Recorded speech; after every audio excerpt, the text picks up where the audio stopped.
السلام عليكم ورحمة الله وبركاته. دكتور خليل السالم معاكم. Today I'm going to talk about two important tests. The first is the Ishihara test. This is a simple color test. And we have the stereopsis test. Okay, we will explain those two important tests now. So the first test, which is the Ishihara test, as you can see, this is a test that has multiple color plates. Each color plate signifies a capability, a certain capability in the retina. So the first plate should be seen by all patients.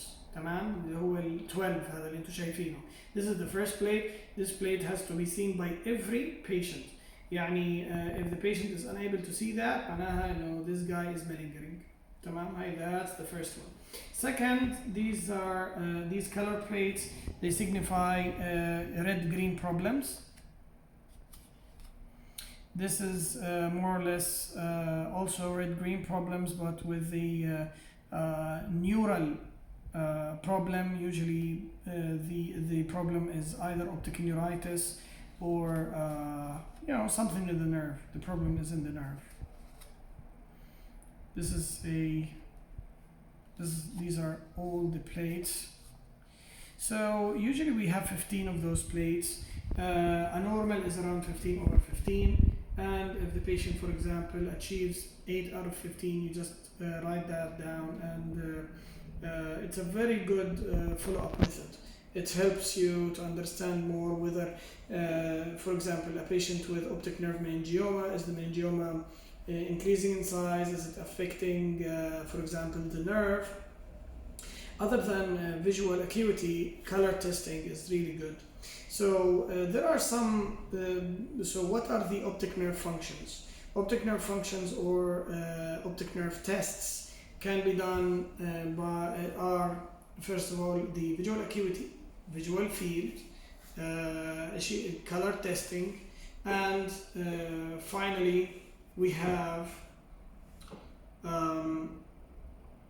the relative afferent pupillary defect or pupillary light reflex, which is very nice in patients with in malingeral patients.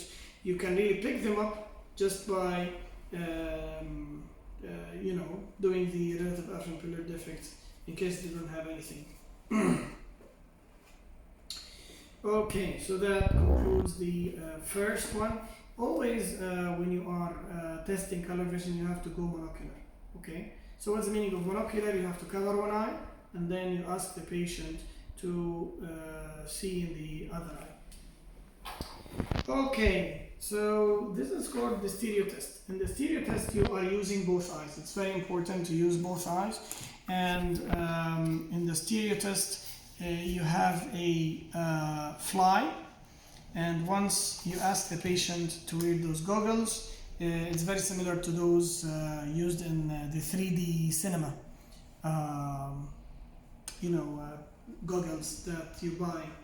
And once you put them on, you can see that the wings of the fly are a little bit going towards you. And you ask the patient which circle is bolder, which circle is popping out of the of this plane, and they will say that this is the 1, 2, 3, and you go on, and by this you can tell whether the patient has a normal stereopsis or the stereopsis is abnormal. And these are really beautiful pictures for children. Thank you so much for staying with us till now, وإن شاء الله نشوفكم على الفيديو اللي وراه. يعطيكم العافية.